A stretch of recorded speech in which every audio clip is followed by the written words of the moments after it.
नमस्कार, स्वागत है आप सभी का श्री न्यूज में और मैं हूं आपके साथ यूबी चौधरी। आइए शुरू करते हैं खबरों का सिलसिला। महराजगंज जिले के सदर तहसील क्षेत्र के ग्राम चौमुखा में आज प्रशासन ने अवैध अतिक्रमण के खिलाफ बड़ी कार्रवाई की।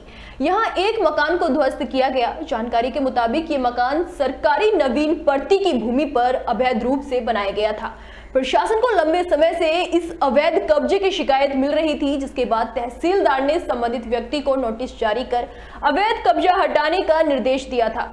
जब व्यक्ति ने नोटिस का पालन नहीं किया तो प्रशासन ने बुलडोजर की मदद से मकान को ध्वस्त कर दिया। वहीं प्रशासन की इस कार्रवाई से क्षेत्र में हड़कंप मचा हुआ है और अवैध कब्जाधारी। एक बड़ी खबर बिजनौर जिले से सामने आई है। यहां अंतरराज्यीय शातिर वाहन चोर गैंग के 5 आरोपियों को गिरफ्तार किया गया है। आपको बता दें कि पुलिस ने शातिर वाहन चोर गैंग के 5 अभियुक्तों को गिरफ्तार किया है। गिरफ्तार हुए अभियुक्तों के पास से 3 कार, 4 स्टेपनी, 5 टन स्क्रैप और भारी मात्रा में गाड़ियों के कटे हुए पुर्जे बरामद हुए हैं। ये थाना कोतवाली में पिछले कुछ दिनों से 4 व्हीलर गाड़ियाँ चोरी हो रही थी, जिनमें ख़ास तौर पे होंडा सिटी थी, एक वैगनार भी चोरी हुई थी। तो इस घटना को गंभीरता से लेते हुए टीम बनाई गई। इसमें स्वाट टीम और थाना कोतवाली पुलिस, इन दोनों ने मिलकर काम किया और इसके बाद 5 अभियुक्तों को गिरफ्तार किया गया है। इनके कब्जे से चोरी गई 2 होंडा सिटी कार, वैगनार बरामद हुई है। अभी इनसे पूछताछ की जा रही है। इनकी जो डिटेल हमने ली है उसके हिसाब से इन्होंने आसपास के जो जनपद हैं, बागपत में, हापुड़, सहारनपुर, नोएडा, यहाँ भी इन लोगों ने चोरियां कर रखी हैं। यूपी के उरई शहर में अंबेडकर चौराहे पर सड़क निर्माण कार्य के कारण रोजाना घंटों जाम की स्थिति बनी हुई है, जिससे लोगों को भारी परेशानियों का सामना करना पड़ रहा है।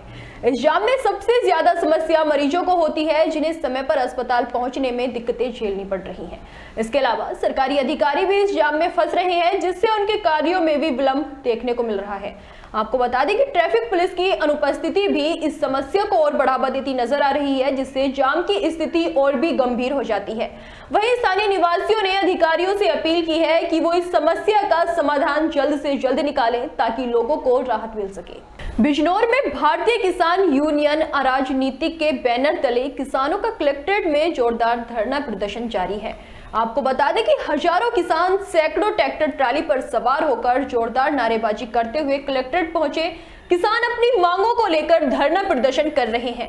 आपको बता दें कि किसान गन्ना मूल्य बढ़ाए जाने, जिले में गुलदार से निजात दिलाए जाने सहित कई मांगों को लेकर कलेक्ट्रेट में धरने पर बैठे हुए हैं। गन्ना मूल्य घोषित कराने के लिए और जो गुलदार का आतंक जनपद के अंदर है और जो उत्तर प्रदेश के अंदर बच्चों की फीस कोरोना काल की वो वापस नहीं हुई और स्कूल ड्रेस के नाम पर, किताबों के नाम पर एक बड़ी लूट है। ये 3 बड़े विषय हैं। इनके अलावा भी 27-28 और मुकदमे मामले हैं। उन मामलों को लेकर आज यहाँ महापंचायत बुलाएंगे। जय गुरुदेव के उत्तराधिकारी पंकज महाराज श्रावस्ती पहुंचे। आपको बता दें कि पंकज महाराज 108 दिवसीय आध्यात्मिक वैचारिक जन जागरण यात्रा लेकर श्रावस्ती पहुंचे हैं।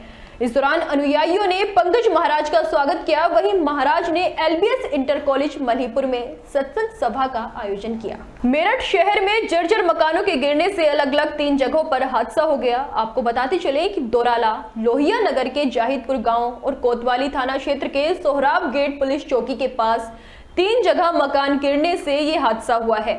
दोराला में हुए हादसे में 3 लोग गंभीर रूप से घायल हो गए, जबकि अन्य 2 जगह हुए हादसे में केवल जर्जर मकान की क्षति हुई है। दोराला में घायल दंपत्ति प्रमोद सुनीता और उनके बेटे अजीत को उपचार के लिए अस्पताल में भर्ती कराया गया है। फिलहाल तीनों घायलों की हालत खतरे से बाहर बताई जा रही है। आपका नाम? मेरा नाम इकबाल है। अच्छा, कब से रह रहे हैं आप जाहिदपुर में? हमारे बहुत दिन हो गए। ये लेंटर जो गिरा है, ये छज्जा, ये किस कारण की वजह से गिरा है? कुछ ये पानी भर गया था। बरामदे में या छत पे? छत पर ही, बरामदे में पानी। अच्छा। रायबरेली की जिला अधिकारी हर्षिता माथुर ने PSC स्थित म्यूनिसिपल वेस्ट प्लांट के अंतर्गत कूड़ा निस्तारण केंद्र का निरीक्षण किया। यहां उन्होंने कचरा प्रबंधन के तरीकों, कचरे के संग्रहण, अलगाव और निपटने की प्रक्रिया का भी जायजा लिया। इस दौरान उन्होंने ईओ नगर पालिका स्वर्ण सिंह को निर्देश दिया कि प्लांट के आसपास के क्षेत्र की स्वच्छता और साफ सफाई का विशेष ध्यान रखें। उन्होंने कहा कि कूड़ा निस्तारण में स्थानीय समुदाय की भागीदारी के लिए जन जागरूकता का भी प्रयास किया जाना चाहिए। देखिए, कल मेरे द्वारा ईओ नगर पालिका के साथ व ADM प्रशासन के साथ में जैतपुर स्थित सॉलिड वेस्ट मैनेजमेंट प्लांट का निरीक्षण किया गया था। सॉलिड वेस्ट मैनेजमेंट प्लांट का ट्रायल और टेस्टिंग हो गई है। वर्तमान में वहाँ पर जो पुराना लेगेसी वेस्ट हमारे पास पड़ा हुआ है उसको प्राथमिकता पर प्रोसेस किया जाना है और निरीक्षण के उपरांत लगभग 2 माह के अंतर्गत इसको पूरी तरह से फंक्शनल करके यहाँ पर लेगेसी वेस्ट का निस्तारण जो है वो किए जाने के निर्देश हम लोगों ने दिए हैं। भाजपा युवा मोर्चा ने बीती 15 सितंबर को पूर्व मुख्यमंत्री अखिलेश यादव का पुतला दहन किया था, जिस पर आज समाजवादी कार्यकर्ताओं ने जिलाधिकारी को ज्ञापन सौंपकर कार्रवाई की मांग की है। आपको बताते चले कि सपा कार्यकर्ता विरोध प्रदर्शन करने जा रहे थे। इससे पहले ही कार्यकर्ताओं को पुलिस ने हिरासत में ले लिया, जिसके बाद जिलाधिकारी ने ज्ञापन लेकर सपाइयों को संतुष्ट किया। खबर हल्द्वानी से है, जहां विधायक सुमित हृदयेश ने उनकी विधानसभा क्षेत्र के अंतर्गत आपदा से हुए नुकसान में प्रशासन पर हीला हवाली करने का आरोप लगाया है। विधायक ने कहा कि गोला पुल में ही 9 करोड़ से अधिक का पिछले वर्ष काम हुआ था। सबसे पहले तो NHAI को ऑडिट होना चाहिए कि उन्होंने पिछले साल ऐसा क्या काम किया कि इस बार बरसात में सब बह गया। आपको बता दें कि IIT रुड़की की टीम को बुलाकर सर्वे किया जा रहा है, लेकिन धरातल पर काम के नाम पर अभी प्रशासन कुछ करता नजर नहीं आ रहा। विधायक ने कहा कि सरकार और प्रशासन शहर को तोड़ने में लगे हैं, लोगों को नोटिस दिए जा रहे हैं, घरों पर लाल निशान लगाने के अलावा कोई काम नहीं किया जा रहा। और वहीं आपदा से नुकसान की मार झेल रहे लोगों को फिलहाल राहत नहीं मिलने वाली है, क्योंकि सरकार और प्रशासन आपदा के कार्यों में तेजी दिखाने को लेकर गंभीर नहीं है। तो NHAI ने जो पुल पे कार्य करा 9 करोड़ 65 लाख रुपए का, मेरा निवेदन इस राज्य की सरकार से है, प्रशासन से, कि उसका ऑडिट करा ले। हम लोगों ने उस कार्य की समीक्षा उस दिन हमने करी। मैं भी एक इलेक्ट्रिकल वैसे इंजीनियर हूँ, हालांकि इंजीनियरिंग से तो बहुत दिनों से पाला नहीं पड़ा है, लेकिन फिर भी कोई आम आदमी भी अगर उसको देख लेता, उसमें रेता भर भर के तो उस पर काम हुआ है। RCC का एक कॉलम नहीं, RCC का एक ब्लॉक नहीं, 9 करोड़ 65 लाख रुपए का रेता भर दिया इन लोगों ने। लूट मची हुई है, क्योंकि यहाँ जिला प्रशासन। भीमताल के पटलोट क्षेत्र से हल्द्वानी पहुंचे सड़क दुर्घटना पीड़ितों ने सरकार और प्रशासन के खिलाफ नारेबाजी की। इस दौरान उन्होंने प्रशासन से मुआवजा दिए जाने की गुहार लगाई है। आपको बता दें कि पूर्व दर्जा राज्य मंत्री हरीश पनेरू के नेतृत्व में भीमताल विधानसभा से हल्द्वानी पहुंचे सड़क दुर्घटना के पीड़ितों ने बताया कि 5 जून को पटलोट क्षेत्र में सड़क दुर्घटना हुई थी, जिसमें मैक्स खाई में जा गिरी और मौके पर ही 7 लोगों की दर्दनाक मौत हो गई और 7 लोग गंभीर रूप से घायल हुए, जिसमें प्रशासन ने मृतकों को 4 लाख रुपए और घायलों को मुआवजा देने की बात कही थी।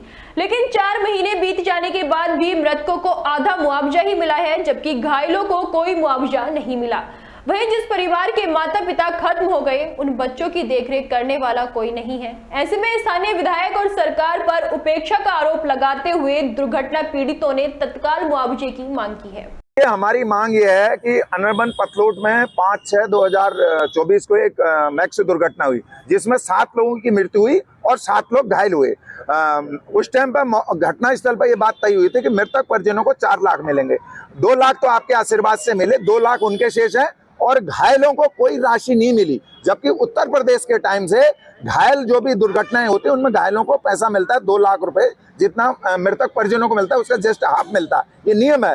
तो उत्तराखंड में ये हमारे विशेष तौर से भीमताल विधानसभा में विशेष तौर से ओखलकांडा में जितनी भी दुर्घटना हुई, घायलों को कोई पैसा नहीं मिला, कोई मुआवजा नहीं मिला। पतलोट दुर्घटना में हुआ था अनरबन के घेरा, हमें कोई मुआवजा नहीं मिला उसमें, और घोषणा जरूर हुई थी, विधायक जी ने भी की थी, बाकी और लोगों ने भी की थी, हमें कुछ नहीं मिला उसमें। प्रधानमंत्री नरेंद्र मोदी के जन्मदिन की 74वीं वर्षगांठ पूरे देश में सप्ताह पापड़ा के रूप में मनाई गई, जिसके तहत पूरे देश में कहीं केक काटकर, कहीं हवन यज्ञ पूजा अर्चना, कहीं स्वच्छता अभियान तो कहीं मरीजों को फल बांटे जा रहे हैं। कहीं मोदी जी के जन्मदिन पर इनके विकास गाथाओं का वर्णन किया जा रहा है। इसी क्रम में जनपद उधमसिंह नगर के जसपुर में भारतीय जनता पार्टी के कार्यकर्ताओं ने धर्मशाला मंदिर परिसर में मोदी जी के जन्मदिन पर विधि विधान के साथ पूजा अर्चना की और देश के साथ साथ विश्व शांति की दुआ मांगी।